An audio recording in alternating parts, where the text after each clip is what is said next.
Senator Gordon Smith. Senator Smith is a former member of the United States Senate. He's been the CEO of the National Association of Broadcasters for 10 years and has the highest regard for your country and your representatives that attend our show. So greetings to him and on behalf of the thousands of radio broadcasters and television broadcasters that we represent at the National Association of Broadcasters. I want to begin my comments today by thanking the Korea Communications Agency, the Korea Ministry of Science and ICT and RAPA, the Korea Radio Promotion Association, for this invitation to speak with you today and for the kind hospitality. The Deputy Minister's comments earlier were very much in line with what my comments are, talking about the evolving technologies and the opportunities that we as broadcasters have to take advantage of that. I appreciate this opportunity to discuss with you how America's broadcasters are seizing opportunity in this digital age, and our commitment to working with Korea's broadcasters to secure a vibrant future for the industry through our collective innovation. The National Association of Broadcasters advocates on behalf of America's free, local, radio and television stations and broadcast networks in the United States. As you can imagine, times are very interesting in Washington, D.C. We have our hands quite full with a lot of issues at this point in time. But we are working hard to advance the interest of broadcasters before the U.S. government and our policymakers. The type of collaboration that we're seeing today between private enterprise and the government is exactly the type of event and type of progress that we focus on and concentrate on in the United States.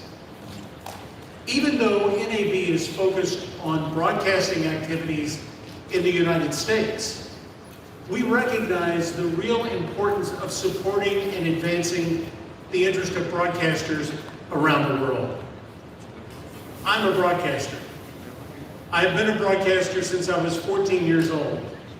I love what it means to be a broadcaster, and for me to meet directly with broadcasters from your country and see how much we share in common is a tremendous honor. In the soul of every broadcaster, wherever they are located in our world, is the unrelenting commitment to always be there for our communities, be it our small communities or the global community, to inform, to educate, and to help inform our friends, our families, and our neighbors in times of crisis. In my short time here in Seoul, I've discovered that you have the same passion within your broadcast community. I'm pleased that our two countries are working together to create opportunities for evolving technology and for broadcasters to exchange ideas and to share our innovations that support our mission to better serve those collective communities. We're very grateful that South Korea has played a significant role in the success of our annual convention, the NAB show in Las Vegas. I've already met many that have attended our show. Last April, we welcomed 1,100 Korean exhibitors and attendees. They joined us in exploring more than 1,600 exhibitors that showcased our industry's leading technologies. At that show, you could see 4K Ultra HD, next generation TV, 5G, drones, virtual reality, internet protocol, advanced audio technologies, artificial intelligence, cloud technologies, and big data. Many of the same items that the Deputy Minister referenced in his opening comments today. I'm very appreciative. For the past several years, Korea has sponsored the Korean On-Air Pavilion in our Futures Park. This is a major exhibit. It highlights Korean implementation of next generation TV, or ATSC3, and Ultra HD TV broadcasting with the participation of multiple Korean broadcast networks and equipment manufacturers. let me pause from my script and congratulate the award recipients that we saw just a few moments ago.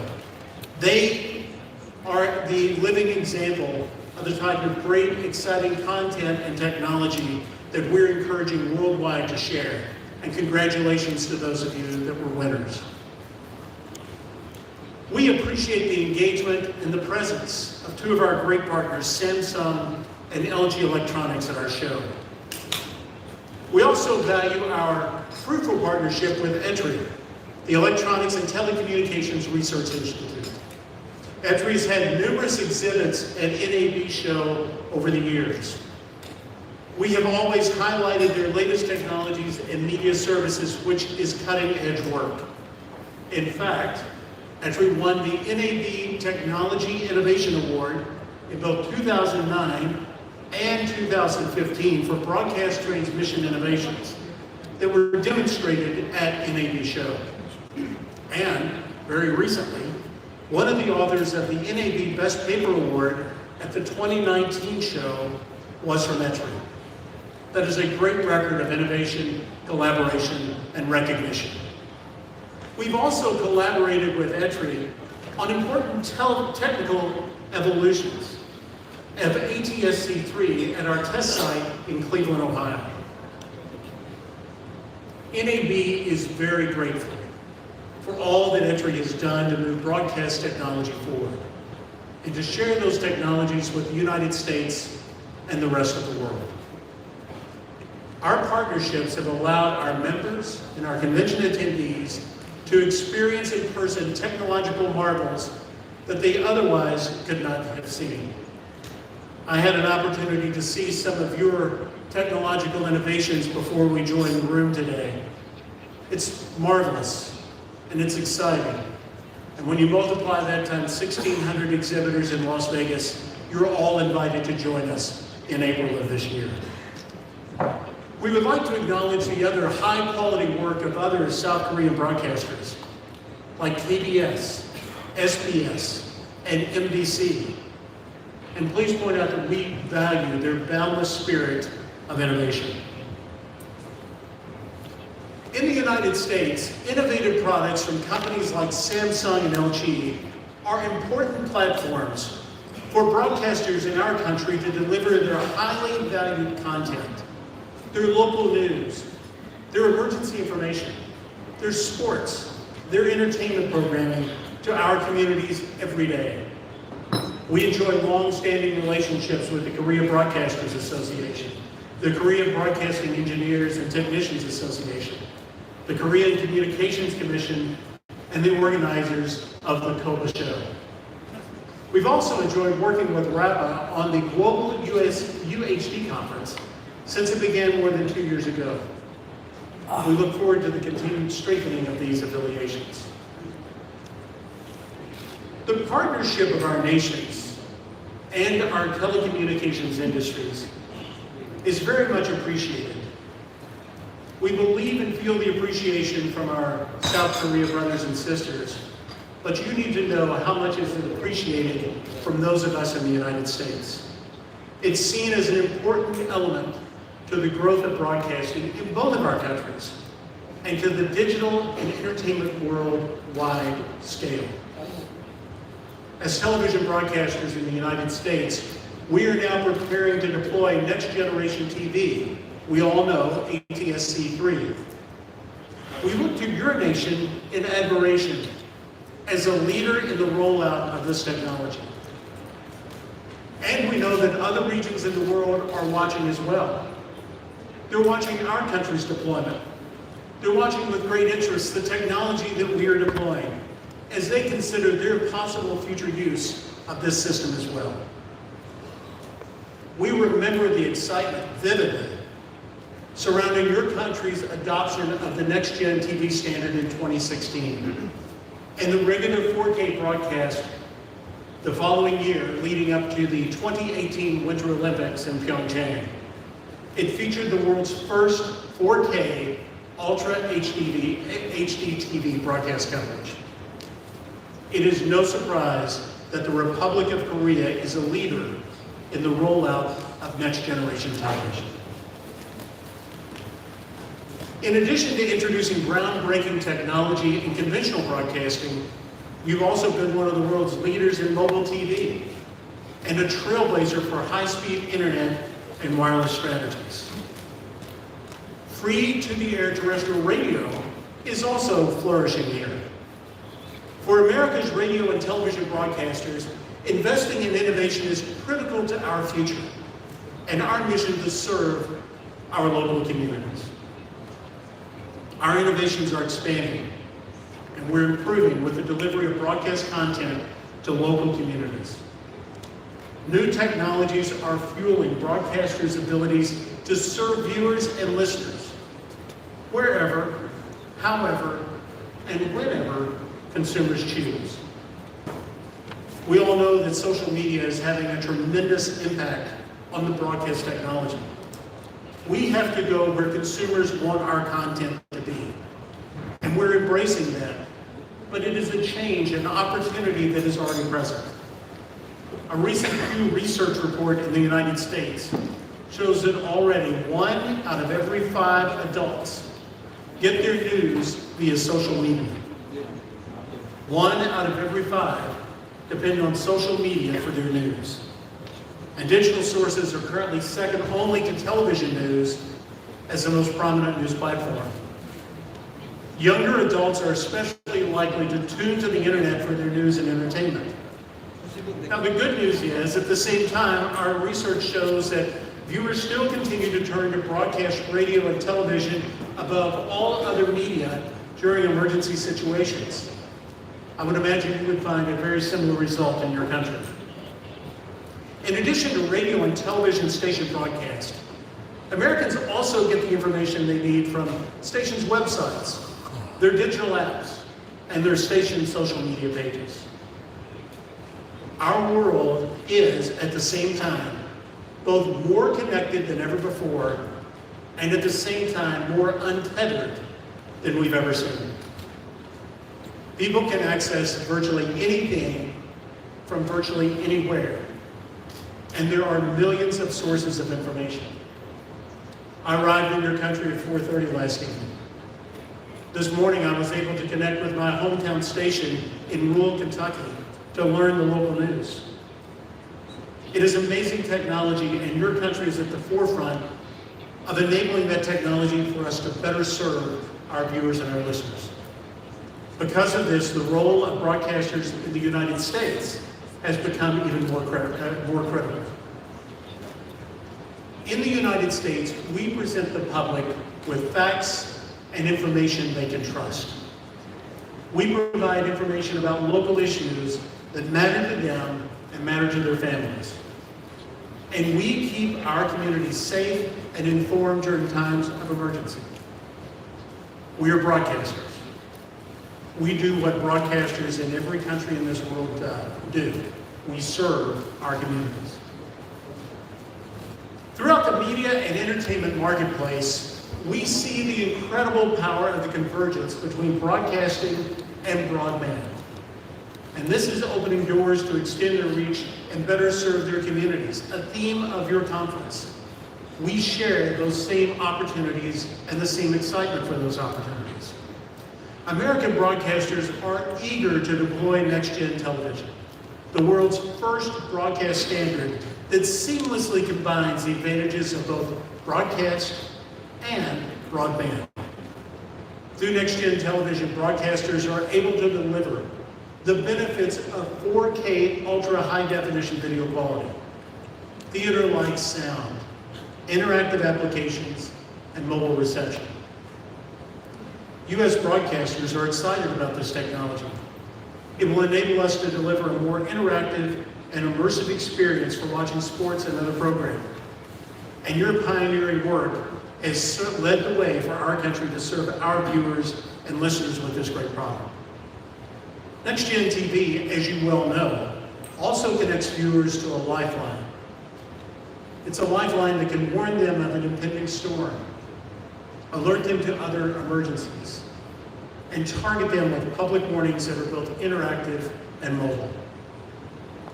We're very pleased to see the global development of Next-Gen TV continuing with South Korea launching its UHD emergency alert service that is based on the ATSC-3 technology. U.S. broadcasters have committed to developing and deploying next-gen television. 61 stations that will cover 70% of the U.S. population will be deployed by the end of 2020, and further deployments will follow in subsequent years. Broadcasters in the United States have been experimenting with broadcast using the ATSC-3 standard. Last year, in North Carolina, the National Association of Broadcasters partnered with one of our member companies, Capital Broadcasting's WRAL-TV. There, we presented the Winter Olympic Games using next-gen television on an experimental broadcast channel in rural North Carolina. We're also collaborating with the Consumer Technology Association. That organization represents the consumer electronics industry. And next to our station, WJW, is collaborating with us to create and operate a living laboratory next-gen TV test station in Cleveland, Ohio. And like at WRAL, we successfully aired the 2018 Winter Olympic Games in HDTV, Ultra HDTV in Cleveland, Ohio. Last month, Pearl Television, which is spearheading our efforts in Phoenix, Arizona, and that market's ATSC-3 model, announced that it would be working with Avis Budget. We're now testing in-vehicle television reception. This comes all following the successful automotive forum that was held in Detroit earlier this year. A key supporter of that event was LG Electronics. We thank your nation's companies and your researchers for contributing so greatly to the development of the next-gen television standard. Etri, LG, and Samsung have all been strong contributors and collaborators in this process. We're pleased that in 2017, our U.S. government granted permission for our broadcasters to begin to use the next-gen television standard on a voluntary basis. As broadcasters in the United States move to unleash their next generation of free broadcast television service, we're working with our government to ensure as much flexibility as possible to allow stations to provide the very best service for their viewers. Mr. Minister, thank you for the collaboration that you set as an example for us to use and how private enterprise and government can collaborate on new technologies. In the U.S., there is an emphasis on increasing the capacity of wireless broadband service and the development of 5G internet service. We strongly believe broadcasting has a key role in 5G, and the convergence of broadband and broadcast is a strong component of advanced television services.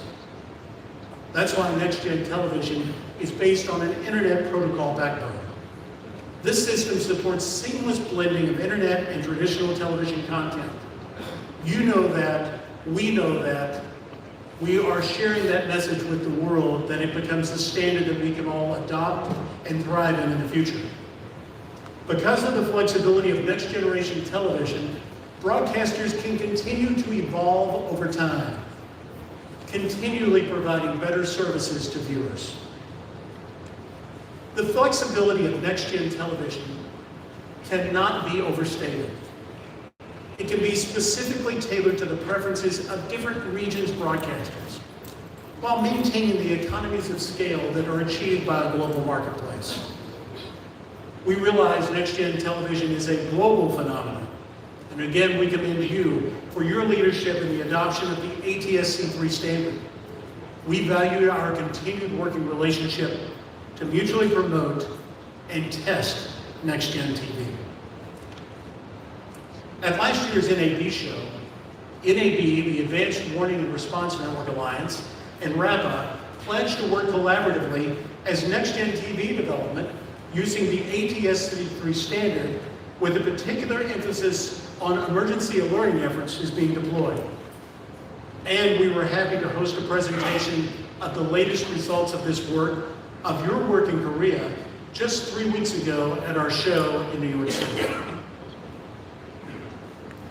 On behalf of America's broadcasters, we welcome future commitments and opportunities to harmonize our two countries' usage of NextTV's advanced capabilities in emergency alerting. There are a lot of exciting developments in television technology. There are also exciting developments in the radio industry as we continue to roll out innovations to better serve our listeners. There are 270 million people in the United States that listen to the radio each week. That's 93% of our population. Radio continues to be the dominant choice for audio entertainment. And many stations are expanding the reach of their content to differentiate and to embrace platforms such as podcasting and apps. We continue to work with automakers on a global basis and internet service providers from around the globe to develop the next generation of radio that combines broadcasting with internet connectivity to create new and engaging user experience. And we invite your participation and collaboration with those efforts. We've been working with automotive manufacturers like Ford, General Motors, Honda, Toyota on various software development projects for radio in the connected car. This is an exciting time for broadcasters. It's an exciting time for new technologies. And it's a wonderful time for the consumer. Innovations such as these are giving us the ability to improve the delivery of our great content to our listeners and our viewers. Technology is a wonderful thing. Ultimately, it allows the consumer to get the content they want and experience what they never dreamed of being able to experience in a very small, personal, private environment. Broadcasters and media professionals are also exploring artificial intelligence. That technology will assist them in additional content creation and distribution and develop a more productive and efficient post-production work. For example, artificial intelligence can compose sports highlights reels or short newscasts very quickly. It can sort raw videos or still images through image recognition. And it can perform statistical analysis such as data during a sporting event at very high speeds, all customized to the consumer. Broadcasters are exploring the use of virtual reality and 3D views in sports coverage to give the viewer every angle of the game.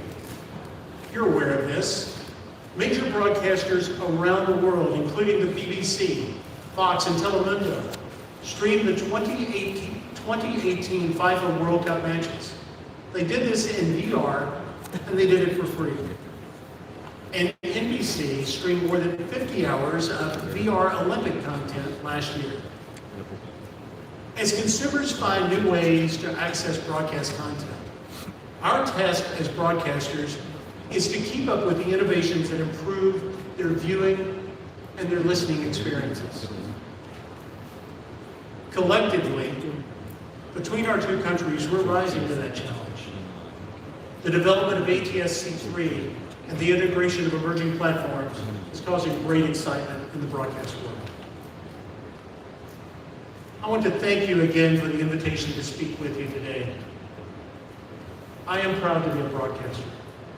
I'm proud to be someone that delivers content to large audiences to keep them informed and entertained.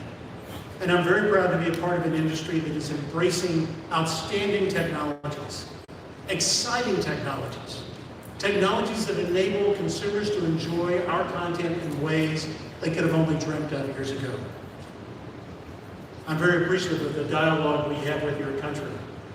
While I met many of your representatives this morning for the first time, there's an ease, there's a collaboration, there's a friendship between our two countries that's very, very tangible.